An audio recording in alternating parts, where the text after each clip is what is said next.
Well, hello, everyone, and welcome to the premiere episode, the first episode ever of Wrestling is Real to Us, Dammit, the podcast. It's a brand new podcast coming to you every single week, giving you detailed, comprehensive reports on all things wrestling. We're just two guys that know a whole lot about the biz. I'm your host, Charlie, the wrestling guru / couch potato, and my co-host, Josh, a.k.a. the Wrestling Encyclopedia. Now, you can join the show anytime by emailing your questions or your comments to wrestlingsrealtous@gmail.com. That's wrestlingsreal, the number 2, us@gmail.com. A lot of things to talk about in this premiere episode of Wrestling's Real to Us. Josh, the WWE has been in quite the dilemma with the injury of Seth Rollins. He is laid out. For 6 to 9 months, their heavyweight champion injured on an overseas tour in the UK and Ireland, sustaining a very serious leg and knee injury. I've seen the pictures of it. He almost pulled a Sid Vicious with this one. So now WWE has decided to go back in time to 1998, and we have a tournament leading up to the Survivor Series to crown a new World Heavyweight Champion. And they've also released the tournament brackets as of this afternoon, along with the spoilers of Raw. But we're going to be talking about this tournament, if you will, the WWE Championship up for grabs in this tournament. And I got to be honest, I do not like the direction this is going. Oh, it's very obvious, and we talked about this on the pilot episode of how predictable WWE has gotten. And I'll just go over the combatants in this tournament real quick. Go ahead and give us each match and we'll talk about each individual matchup. All right, we'll start with the obvious one, Roman Reigns versus The Big Show. Wow, gee. I'm going to go with The Big Show. No, that's not everyone. That has half a brain knows that the WWE has been pushing Roman Reigns down our throats, and now starting him off with a Big Show. Yeah. We all know that's what's going to happen. As a matter of fact, in the Raw results, Roman Reigns is already. But did you notice that Roman Reigns, when he came out, Raw kicks off with Triple H giving Roman a chance to be a member of the Authority. And Roman says, "No way, man. I'm not having that, bro." And, bucks the establishment, bucks the Authority, and the fans still don't buy it. No, they know what's going on. And I love with the half a brain reference, we have 2 Sid Vicious references, and we're not even 5 minutes in. Absolutely. But, the obvious decision of Roman going against the Authority, again, it's 1998 all over again. They tried to do the same thing with The Rock, and then we saw how that ended up. Do you think that Roman Reigns is going to turn heel before this is all said and done? Oh, I'd be almost willing to bank money on it that Reigns will be heel by the end of Survivor Series. I think there's one of 2 ways, and we'll get to this a little bit later on. I think that the only way to salvage the Roman Reigns character at this point in time is for him to turn heel. He could become larger than life if he turns heel. But it just seems like the WWE is just holding on to that babyface gimmick. I don't know why. We'll see what happens. What about match number 2, Josh? Well, match number 2 actually took place on Raw as well. It was one of your favorites, Cesaro versus Mr. Money in the Bank, Sheamus. That's for me. I think that this is the direction that the WWE needs to go. Cesaro needs to be in the heavyweight picture, or he needs to be a contender at least. Now, I was very happy to report that Cesaro defeated Sheamus, which really puzzles me because Sheamus has the Money in the Bank briefcase. I guess that's why they allowed Cesaro to go over, because Sheamus can still come back in, cash in that briefcase, and if he becomes the heavyweight champion, boy, am I going to be mad. And you still have Roman Reigns as the babyface. So we have the winner we have Roman Reigns versus Cesaro in round 2. Which has not taken place yet. I do not know if it'll take place on SmackDown. They may hold off till next Raw. They may hold off till Survivor Series. What do you think? Do you think Cesaro was a good pick over Sheamus? Yeah, absolutely. I think it was a good call to have Cesaro win over Sheamus.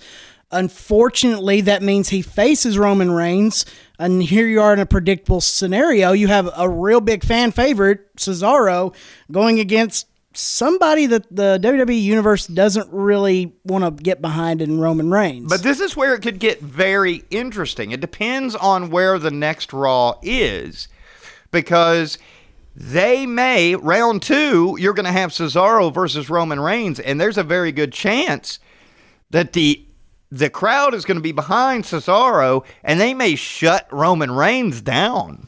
I've got a feeling that's what's going to happen. I would say that will probably happen. I'd say probably you will see, if it was me banking money, I would say Reigns goes over, and the crowd will just absolutely crap all over it, just like they did at Royal Rumble. I think that we're going to see Royal Rumble Part 2.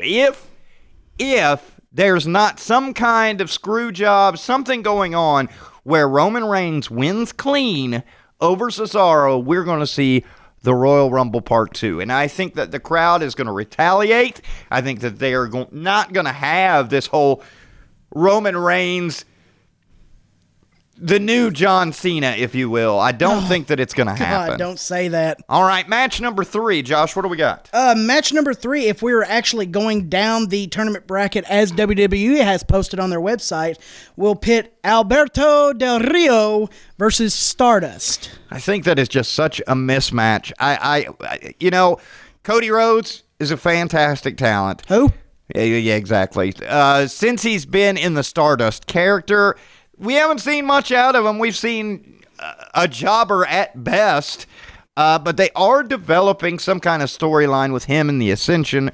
Maybe that will come into the play, but I still see Del Rio going over. Oh, I completely agree, and especially after the reception that Del Rio received at Hell in the Cell and the reaction he got beating John Cena for the United States title, you're now elevating, just like John Cena was talking about, elevating the United States title up near a level of the WWE World Heavyweight title. And we're also seeing a little bit more of a development. Now, I've been very confused with this whole alliance between Alberto Del Rio and Zeb Coulter. I don't know where that's going, but we're seeing a little bit more shape, if you will. Tonight, they on Raw, they definitely talked about Mex America, and it seems like that they're really trying to get heat, I guess. I don't really know where they're going. Do you have any idea what they're doing with this angle? Honestly, I don't know. I know that Zeb Coulter, most people in Tennessee will remember him as Dutch Mantel. Good old Dutch.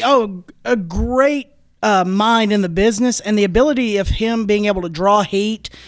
It really helped look at Cesaro. Look what it did. It helped Swagger for the longest time. Sure. And I know that after talking to some people and reading some of the tweets and Facebook posts after Raw overseas, that they were able to garner a decent amount of heat for Alberto Del Rio, and they were setting up this match, which has been confirmed for SmackDown this week. Yeah, I don't know.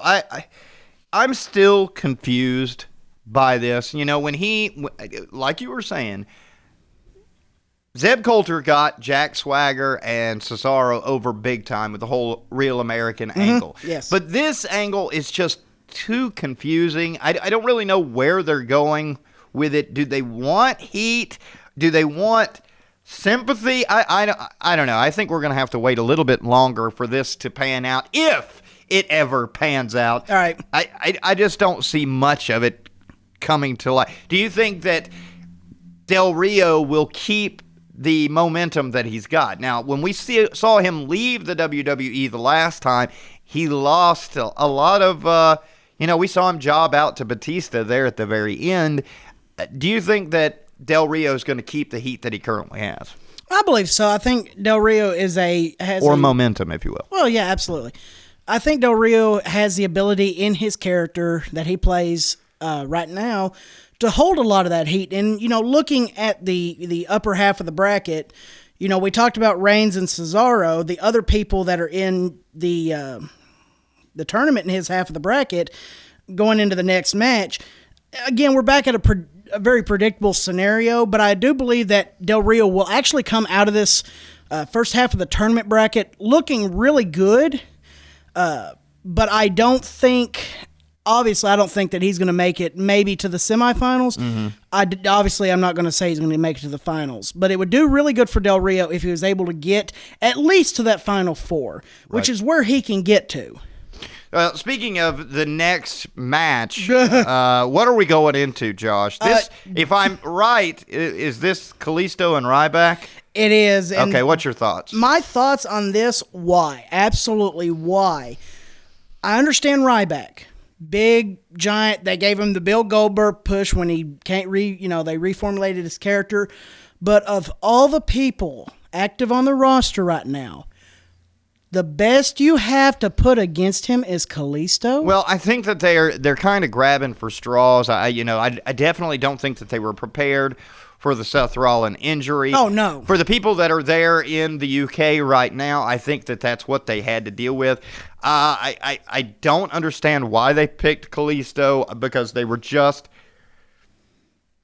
pushing the Lucha Dragons last week. Right. They had the whole vignette playing to push the Lucha Dragons, but now they're talking about one of the Lucha Dragons in individual competition versus Ryback. That just doesn't make any sense at all. Of course, I'm going to go with Ryback on this one. Oh, you'd be a fool not to. I mean, I'd bet my house on it. Maybe not my house. WWE has known to throw in a few swerves every once in a while, but there are so many other people on the roster that could have been put and had a decent match with Ryback to start off this tournament, but the fans are going to look at that and go, why bother? Yeah, that doesn't really make much sense. We're going to be talking about the WWE Championship Tournament more right after these messages. Skate Billies, Cookville's local skate shop, stocking the largest selection of skateboards and longboards in town, hooking you up with everyday low prices. Skate Billies sells your favorite brands of boards, trucks, wheels, grip tape, bearings, and hardware. Everything you need for beginners and advanced skaters. Skate Billies also has choice shirts, hats, and other merch that'll boost your swagger, and without a doubt, the hippest style of Vans and DC shoes available in Cookville. For the best deals on skateboards, longboards, shoes, and clothing, there's only one local outlet. It's Skate Billies. It's open Monday through Saturday from 12 noon until 7 p.m.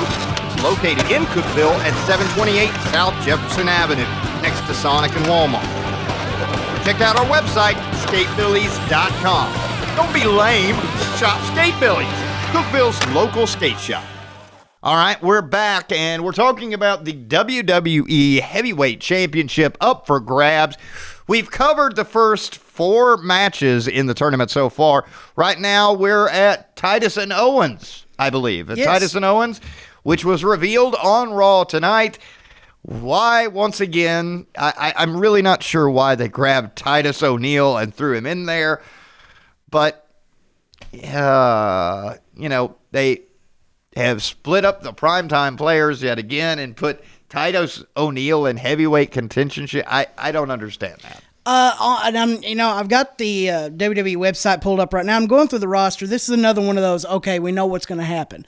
And Kevin Owens does win and advances in the tournament, which does great for Kevin Owens. Again, you have your other mid-card champion, the Intercontinental Champion, advancing in the World Heavyweight title tournament. So you're bringing some legitimacy back to the Intercontinental title. But you've got him against somebody, again, who is obviously not going to progress in the tournament. And, we talked about Kalisto and Ryback. Well, look at we've got Jack Swagger sitting in this, who is a former World Heavyweight champion. You got people like Curtis Axel that have been sitting on the sidelines. Damian Sandow. Damian Sandow, who was getting massive pops. You've got a lot of these people on the roster, and there was so much more potential to this tournament that they could have done. Well, I think that, honestly, it goes back to they weren't prepared for this to happen. They're in the UK. They have to throw together what they have available at the time or fly somebody over to get them into this tournament within, 24 hours. So I think that what we're looking at is people that were there on the tour, whether they were heavyweight material or not, they got thrown into this because they didn't have any other angles. Oh, no, I absolutely agree because of the simple fact. And, we say that they're grasping at straws here, but you got to look at who's on the injured list right now. You got John Cena taking off time. Mm-hmm. Randy Orton's hurt. Rusev's hurt. You got all these big names. Brock's basically taking time off. You Randy got Orton. Randy Orton. You got The Undertaker and Kane basically in this feud with the Wyatt family. So you've got all these big names that are either locked up in another big, heated feud, or they're on the sidelines. So, yeah, you got to deal with what you got overseas, and I understand that. Well, Kevin Owens, I will say this. Tonight on Raw, he over the last couple weeks, he has cemented himself as the future of the WWE. He made himself look amazing tonight. Not necessarily in the match, but when he was speaking, he made himself look like the threat. And I loved it. After he was done with the match, he goes down, gets JBL's cowboy hat, puts it on. The guy is the future of the WWE. I think that we're going to see a long run out of Kevin Owens. Oh, I agree, too. And a lot of people saying, well, is Kevin Owens going to be the next Randy Orton, or is Kevin Owens going to be the next John Cena? No, Kevin Owens is going to be the next Kevin Owens. Absolutely. I totally agree. All right, next match. What do we got, Josh? The next match on the card, which did not take place on Monday Night Raw this evening, was Neville versus Wade Barrett. Yeah, we saw Neville in a tag competition.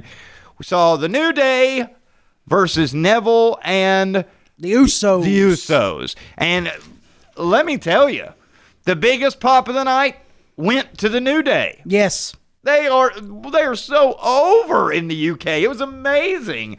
Poor Neville, he got the second biggest pop of the night, I think. I think that they stood behind their boy.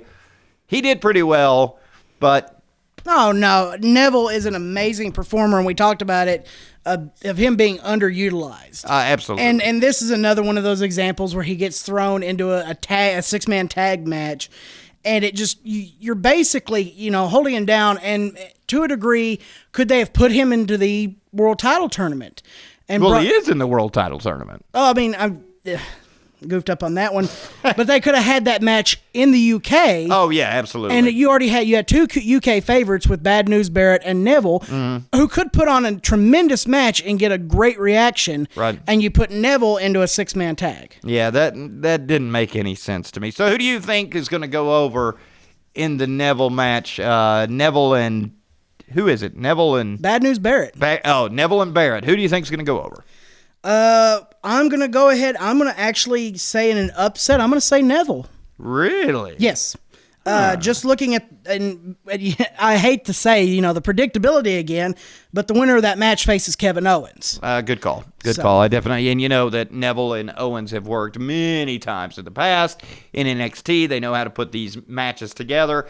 I think that's definitely a good call. I'm going to go with Neville as well. All right, next match, what do we got? The next match is basically the John Cena versus Randy Orton of the undercard. Dolph Ziggler versus The Miz. Oh, wow. The Miz coming back out of obscurity. I just... How can you say obscurity when he's the most must-see member of the WWE roster? In his own world. Now, I honestly was blown away when tonight on Raw, when Ziggler picked up the heavyweight championship, the pop that he got. Oh, yeah. Now, I've got to say, that was almost equal with the New Day later on. That was a huge pop.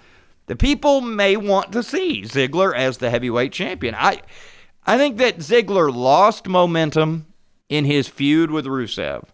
And he kind of got stale because WWE Creative kept that stupid angle going forever. But now we're seeing a new Dolph Ziggler. I think we're seeing a new fire, new fervor. I think he is ready. And I think that he's going to go far in the tournament. I don't know if he's going to make it all the way, but I definitely see him going over The Miz. Oh, wait. The results are already in. Yeah, he already beat The Miz. Yeah. All right, final match of the tournament. We've got Ambrose versus Tyler Breeze. Tyler Breeze making a huge debut. I mean, he's already made his debut, but this is a real debut, in my opinion, because it was a really good match. Oh, absolutely. And you're looking at somebody that has just come up from NXT, and Tyler Breeze has great potential. Not the best promo skills in the world, but his character development has become so in-depth with the selfie stick and the elaborate entrance and the fact that he sings his own entrance theme. Yeah, now the only thing that I see as a flaw for poor Tyler Breeze, and it's something he can't even help, is that squeaky voice. But it actually helps him garner the heat that he's getting. I agree. I see Tyler Breeze doing big things. Of course, we saw Ambrose going over Tyler Breeze in the tournament. Now is when things get interesting. We're going on to round 2, where we are going to see Roman Reigns face off against Cesaro. This is where I may get sick to my stomach. I think that we're definitely going to see Roman Reigns go over Cesaro. Yes. And I hate that, but I know the WWE ways, and they're going to continue to push Roman Reigns in our face. What do you think is going to happen in that match, Josh? I think you're going to have a very strong WWE trying to keep Reigns babyface, and I think you're just going to have him absolutely booed out of the building against somebody who is a true babyface right now in Cesaro. And I think that I'm be willing to again to bet that Roman Reigns will win, and I think that it will just we talked about it at the start of the show that most likely he is going to be a bad guy by the end of the tournament. Maybe that's a way of going ahead and showing what's going to happen in the future. I don't think it's going to start there. What I think is going to happen, I think we're going to see Roman Reigns square off against Cesaro. Cesaro's going to lose by interference from Stardust. I think that that's where they're going, because we've seen Stardust and the Ascension sitting in the crowd with their Stardust section signs. I think that this is a way for them to get that angle over, and they can keep the heat off of Reigns, because it's not going to be Reigns that's beating Cesaro. It's going to be Stardust beating Cesaro and causing him the match. I really hope that we actually get a clean finish out of that, because I really think if they are going the way that we're predicting that he is, I think it would be better if Reigns, even if it's not a dirty finish by pulling the tights, feet on the ropes, whatever, old classic heel finishes. But to have Reigns go over on Cesaro clean would actually probably get him the most heat. And I think it is a great way to tease the fact that he's most likely going to be a heel by the end of this tournament. And it's a great way to go ahead and get it into the fans' minds that here's where we're going, whether you like it or not. Now, we're not employees of the WWE. We're not employees of any wrestling federation. We're just two guys that know the business well. And this is just fantasy booking, if you will. This is just us predicting outcomes. So nobody take this to heart.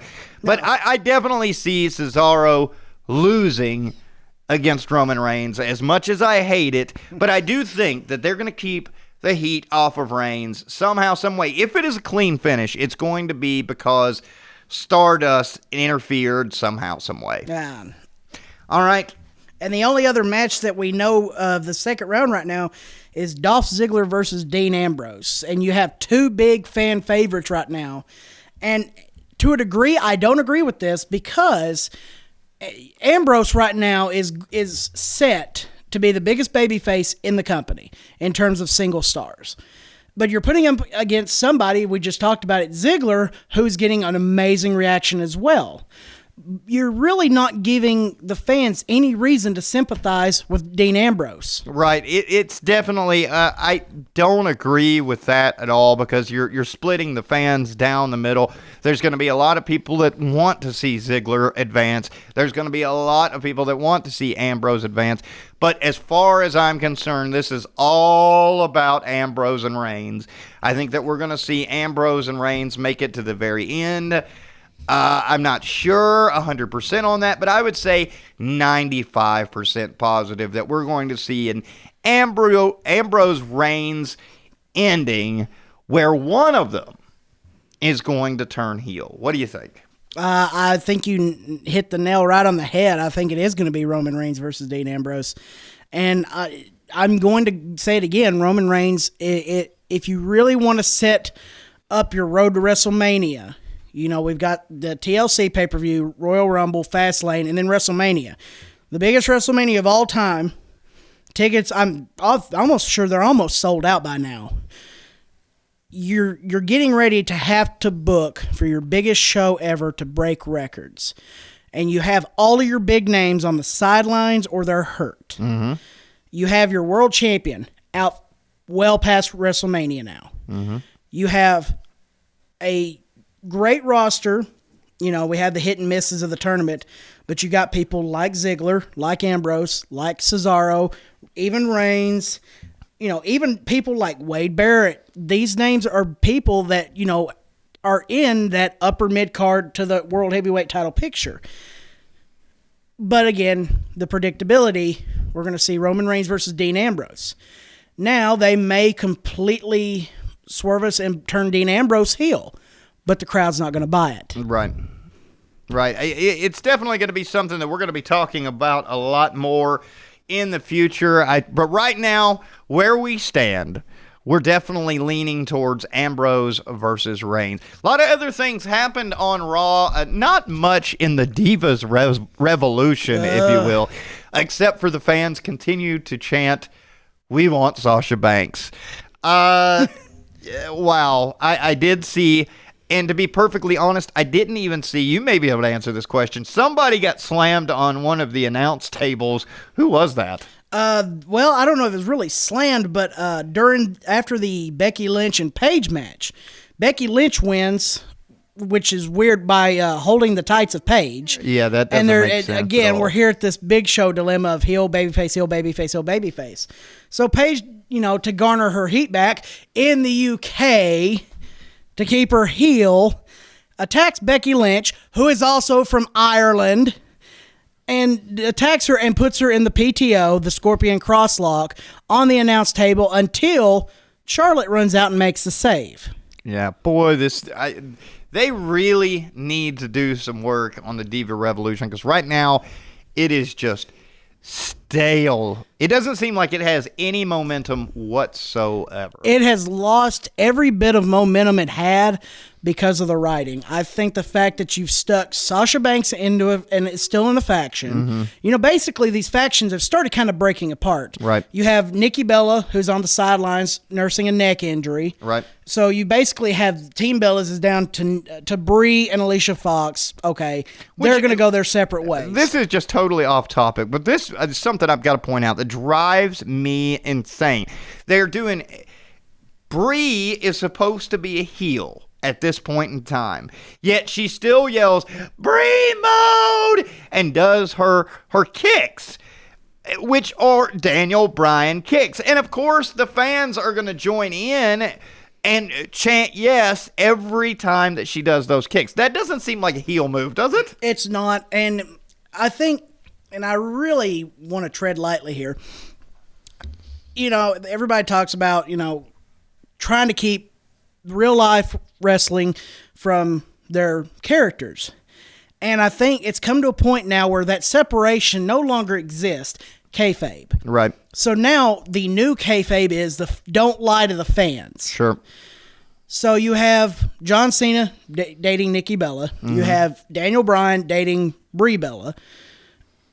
You have heels dating baby faces by character. And that's the problem. In my opinion, that's the problem with the WWE. Oh, absolutely. Now, and a lot of it has to do with the way that the fans know this.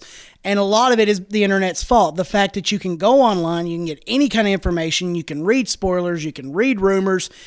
Look how the Lana and Rusev thing broke loose. Mm-hmm. If this would have been, the 1970s, that wouldn't have gotten out. No. Or they would have been fired instantaneously. Yeah, nobody would have picked them up. No booker would have put them in because you have no way to garner any heat off of that. Right. So, and it's just come to a point now that you want to go with what the fans are giving the reactions for. Right. But that is the complete opposite direction that the WWE is going. WWE creative, it's amazing. It's almost like they're spoiled brats in the back. If the fans are behind any character, then WWE Creative is going to do everything in their power to bury that person. I've seen it time and time again. You go back to Daniel Bryan. The fans wanted Daniel Bryan. No, we want Batista. No, we want Daniel Bryan. No, you don't. You want Batista. We've seen that so many times throughout WWE history. You know, I don't think that Hogan would have reigned as long as he did had it not been for WWE Creative. You slowly started to see the fans back in the 80s turn on Hogan, to a small degree, mind you, but they started to turn, and it really took shape when he got to WCW. Oh. But I think that WWE Creative has got what they've got in mind, and what we have in mind is not important. I agree with that to a degree. As for the Daniel Bryan thing, I will disagree completely with that, because after the whole setup of Daniel Bryan beating John Cena clean at SummerSlam and then getting screwed over by Triple H, the creation of the Authority, right? You had that slow burn of getting Daniel Bryan's sympathy. Right. And they did it perfectly by not letting him in the Rumble, having Batista go over, and then Daniel Bryan having to fight not only Triple H, but then having to enter that title picture as a triple threat. Now, I think that was totally unintentional. I think that they had certain aspects of that booked that way, with Daniel Bryan going over John Cena clean. But I do think that the fans hijacked Raw, and they were literally put in a position where if we put Randy Orton versus Batista in the main event, boy, is that going to be bad, because the fans are going to eat it alive, and that's not going to look good on a pay-per-view. They had to do something. They had to put Daniel Bryan in the mix. I think that if they had their way, he would not have been there. I'm still going to disagree, because, after, reading so long and talking and watching all these shoot interviews and everything that you can go online and watch, right, people that come out of the WWE always talk about how far in advance WWE plans their stuff. That's true. A lot of their stuff is planned even a year ahead. Mm-hmm. They planned we look at John Cena and The Rock, but they let that be known that was going to, the night after WrestleMania, John Cena and The Rock were facing the next year at WrestleMania. Mm-hmm. They had the slow build up. They had them team at Survivor Series that year. I think that a lot of that Daniel Bryan feud was set in stone, and it was a great way to also segue Randy Orton and Batista out of the title picture and to help build the Shield up, who had just turned babyface around that time. No, that's true too. So I think all of that was pre-planned, and I think it was a great way to give Daniel Bryan his WrestleMania moment, albeit didn't last long, because 2 months later he had to relinquish the title, which... What is it with the world title and the Intercontinental title over the past couple of years?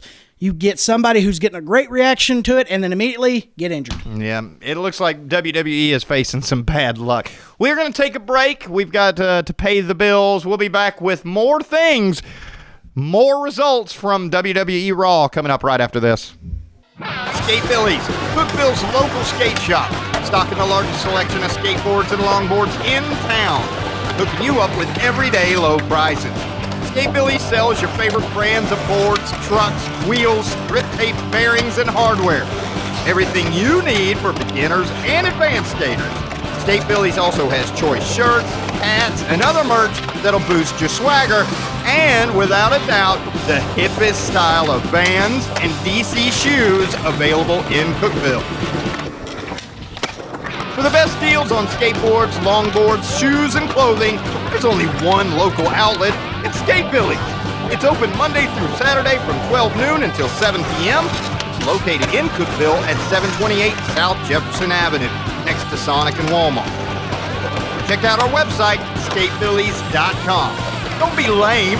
Shop Skate Billy's, Cookville's local skate shop. All right, we are back, and of course, the biggest pop of the night. So I'm really behind these guys. I'm really glad to see them getting over so big. The New Day versus the Usos and Neville. And it seemed like the New Day have really come into character. You know, it seemed when they first debuted, the fans were not going to have it. But when WWE Creative let loose and let them be themselves, Oh, yes. look what kind of stars they created. Xavier Woods is my new favorite for the fact that he can play the Final Fantasy victory theme on the trombone. Yeah, that's pretty good. That's enough to get me over. Again, this is one of those things where, okay, we're overseas. We had, Neville, we talked about it, him being in the world title tournament. You had the Usos making their return after the injury. So I guess to have a filler match on Raw, yeah, would be a good idea. You want to break the monotony because you have all these singles matches. A tag match you definitely want to throw in there. I think they could have just went with the Usos versus, Kofi Kingston and Big E. I think that would have sufficed. But to give Neville that ability to work in his home country and to get a response, the second biggest pop, as you said, which I'm going to disagree with here in a second with the final result here of the night. Oh, yeah. I forgot about that. Yeah. I think that the New Day is an amazing faction and an amazing character group. I think that they really have been let loose and let them be themselves, which is the greatest way to exhume a character. Is it's an extension of that person's personality. Yep, I'm seeing the New Day holding the tag titles for a while. Who do you think is going to end up taking the titles from the New Day? I don't think they're going to keep it for long. I think they're going to end up dropping it to the Dudley Boys at TLC. I think so. I think or they'll drop it, or they may drop it here at Survivor Series, win them back at TLC, beating the Dudleys in a tables match. I think that the only way that the Dudleys are going to get the belts is if they flip the Dudleys and turn them heel. I think that they're going to have to turn the Dudleys into, because right now, if you put the New Day and the Dudleys in the ring, the fans are going to side to the New Day 95% of the time. They need to just go ahead and flip the Dudleys and really garner some serious heat on the New Day. And it may be that the New Day may lose the titles to the Usos, and we may see the Usos and the Dudley Boys come WrestleMania time. I don't know, but I see those three tag teams are going to be involved in the tag team title division come WrestleMania season. It's either going to be the Dudleys, the Usos, or the New Day. Who do you think out of those three? Out of those three going into WrestleMania, Mm-hmm. I would really hope that you would have it. I think the New Day should walk into Mania and retain at Mania. There's a lot of like I said, you got a lot of these tag teams now coming up from NXT, so there is a lot of potential for some future feuds. Now, whether they bring them up at the Rumble, they bring them up at Survivor Series, even if we get the surprise, bring in. I think right now, in terms of long term, the New Day is the tag team who is garnering the most response out of the crowd. Right. Well, you can't forget about the Usos. With the Usos coming back, and they got a big pop at the last Raw when they were the surprise entrance into the Survivor Series match. I think that we're going to be seeing a lot out of. They're definitely going to do something to save the Dudley Boys characters, because right now, as faces, they're just not doing anything. Seems like they're just kind of treading water. So I think we're going to see a surprise come out of the Dudleys soon, but we're going to see a lot of attention put forth towards the Usos, the New Day, and a new version of the Dudley. Now, you were talking about the main event, if you will, of Raw, which really wasn't a main event. It was just a segment. Yes. In which the Wyatt family faced off against the Brothers of Destruction, and it didn't end well for the Wyatts at all. No, it didn't. And this is probably... The crowd is probably most involved in any angle. This is it. Mm-hmm. We had Brock Lesnar and The Undertaker in probably one of the most physical Hell in a Cell matches in a long time. In a very long time. Mm-hmm. You had Brock Lesnar beating The Undertaker, not only in Hell in a Cell, but in Hell in a Cell for the second time. So you have Brock Lesnar, who now will kind of step away from the limelight now that he has no big feuds going on. And you had The Undertaker, who everybody was like, was that Taker's last match? And then Taker goes down to basically the kneel down, the lights and everything, give it, his way of saying thank you to the crowd for, being behind me. And then all of a sudden, the Wyatts, which I'm going to admit, I didn't see it coming. No, because I'm actually amazed that the WWE is going down this road again, but I think this is a great build-up for Survivor Series, 25 years of The Undertaker. The only thing that I really hope doesn't happen out of this is I hope that we don't see a handicap match where we see the Brothers of Destruction versus the entire Wyatt family. You've got an opportunity to showcase more talent. Do it. Now, I will say that in an NXT taping, Finn Balor, he was joking around with the crowd saying he was going to be involved in The Undertaker, with the Brothers of Destruction. Boy, now that would be amazing, but at the same time, I don't want them to hurt that character. I don't think it's going to hurt that character at all, because you're basically, with Finn Balor, you have this split personality character. You have Finn, the black leather jacket wearing badass. Tough guy. Yeah. The badass. No, he's a badass, because I've seen his work in New Japan. He's a badass. Right. And then you have that demon side of him, which the dragon slayer or whatever it is. The demon. He's a demon, Balor, the demon god. Mm-hmm. I find that funny that they just run the split personality angle with Kane, with corporate Kane, the demon Kane. Yeah, but you got to think, Finn, put him next to The Undertaker and Kane, and he's going to be half their size. And I know that his talent is far. I mean, he is so talented. I just don't want. I want him to come, his debut into the main roster to be just amazing. I don't want it to be as a backup player. You know what I'm saying? I don't think he would be a backup player. I think, you're basically in saying, you put Finn Balor next to Kane and The Undertaker, in terms of size, you're basically doing the exact same thing they try to do to Daniel Bryan, and look at the sympathy it got Daniel Bryan. Well, that's true too. Now, that's true too. In terms of size, yes, he's not as tall as Kane and The Undertaker.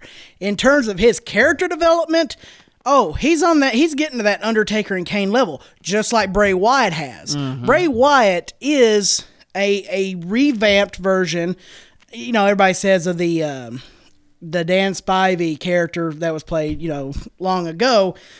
But I think that Finn Balor would benefit greatly. I think it'd be a great way to showcase your NXT champion. If you remember, Kevin Owens did debut on Raw as the NXT champion. Yeah, he did.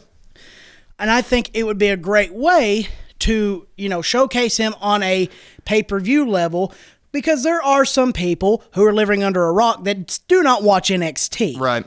It'd be a great way to say, hey, look at what we've been developing down here that we're going to be bringing up soon. It's a great way to tease Finn Balor onto the main roster. Then you're in this position, okay, well, we still have one slot to fill for The Undertaker and Kane, which everybody that I've talked to seems to think Sting. Yeah, I want to think that it's Sting, and then I don't want to think that it's Sting. Now, injury is still out there. There's still a very good chance that Sting is hurt, that he can't do this. He would be perfect for the role, but I'm not convinced that we're not going to just see a handicap match, because we saw the Brothers of Destruction lay waste to the entire Wyatt family tonight. 2-on-4, what do they need 2 more partners for? Right. We could see in the Survivor Series the Brothers of Destruction versus the Wyatt family. I hope that they have 2 more team members in Finn Balor and Sting. That would be perfect, but I also know WWE creative too. Well, I agree and I disagree, because you also still have a couple more Raws and a couple more SmackDowns before the Survivor Series. Yeah, this was a way to bring the Brothers of Destruction back to get their, that little taste of revenge on the Wyatt family for both being taken out. Taker for not nearly, a couple weeks, Kane for a couple of weeks. I think the next couple of weeks, you're going to see the flip. You're going to see the Wyatt family start to get the upper hand, and then maybe Kane and Undertaker are talking to somebody that you don't see, that person in the corner in the darkness that they don't see. In terms of Sting, what kind of reaction it would draw, I think it would draw a great reaction. But again, the injury to Sting, the neck injury, has he healed enough that even in a match that is probably going to be very slow-paced with Bray Wyatt, Eric Rowan, Luke Harper, Braun Strowman, and then you have Undertaker and Kane and Finn Balor, who out of the 8 would be the fastest moving. Absolutely. And would actually bring that high-paced energy to that match. I think Sting would be a good fit. But, I agree with you, I don't want to see a handicap match. Right. I think it does nothing unless you have Undertaker and Kane basically lay waste, and then Wyatt by himself takes them both. Right. That's the only way I could see you doing the handicap match. Other than that, yes, I agree that Kane and The Undertaker need to have a full team going into the Survivor Series. Well, we'll find out more of what's going to happen to Team Undertaker, if there is a Team Undertaker, coming up in the next couple of weeks. All right, before we wrap things up, we're going to jump into the email fan bag and answer your questions and comments. Remember, you can email us at any time at wrestlingsreal2us@gmail.com. That's wrestlingsreal, the number 2, us@gmail.com. Now, the only email that we're going to have time to cover tonight is from Daryl Giesling. He has the question, Daryl Giesling from Tennessee, who should be the next big NXT recruit? Josh, what do you think? Oh, big NXT recruit. If it's not Jay Lethal from Ring of Honor, AJ Styles. Yep. I'm going to go 100% behind AJ Styles because it seems like the WWE rumor mill is really spinning at this point in time, and it seems like they're really trying to get people to notice that AJ Styles was once in the WWE. If you go to the WWE Facebook page, they're like, did you know that AJ Styles was once a member of the WWE? And of course, when he was in the WWE, he was a jobber who went on to national or world acclaim. Absolutely. And, he went from, actually he started in WCW, if you remember, and then you had a short stint in the WWE. He basically wrestled Velocity, which was the SmackDown #2 show. Sunday Night Heat. When they had a Raw second show, a SmackDown second show, plus a Sunday recap show. There were 6 different shows. And then he spends a little bit of time in Ring of Honor, and at the same time he's in TNA. They put the NWA World title on him, and then becomes basically, numerous times they said it, Mr. TNA. He was the face of TNA. Oh, I agree. For his entire tenure there. And I think now he's had a lot of time over in New Japan Pro Wrestling. He's been the IWGP Heavyweight Champion on 2 occasions. He's had memorable matches overseas. He's got this Intercontinental title match coming up with Shinsuke Nakamura at Wrestle Kingdom 10, which is going to be a spectacular match. But I think now that, especially with people like James Storm and Samoa Joe, former TNA roster members in NXT, I think you have great potential now if AJ Styles, and a lot of people are saying, well, why does he need to spend time in NXT? Well, Kevin Owens is spent time in NXT. Sami Zayn, he's injured right now. We didn't think about that. There's some big name that we forgot. Mm-hmm. That AJ Styles could come into NXT, and the way that crowd reacts would get an immediate reaction. I mean, you're talking, for Full Sail University, a huge pop. And then you have that name on the NXT roster, and then your WWE fans are like, when is he coming up? when is he coming up? And they're just sitting on the edge of their seats waiting for it, and they know it's going to happen soon. Well, it's going to have to happen soon because right now AJ Styles is 38 years old. If the WWE is going to pull the trigger, now is the time to do it. So, Daryl, we appreciate your question. And listen, folks, once again, email your questions to us at wrestlingsrealtous@gmail.com. That's the first episode of Wrestling's Real to Us, damn it. We hope that you had a good time. Remember, email your questions and comments to us to keep this show going. We want to thank our sponsors at Skate Billies. If you're into skateboarding, then you need to check them out. They're located right here in Cookeville. Till next time, so long, everybody.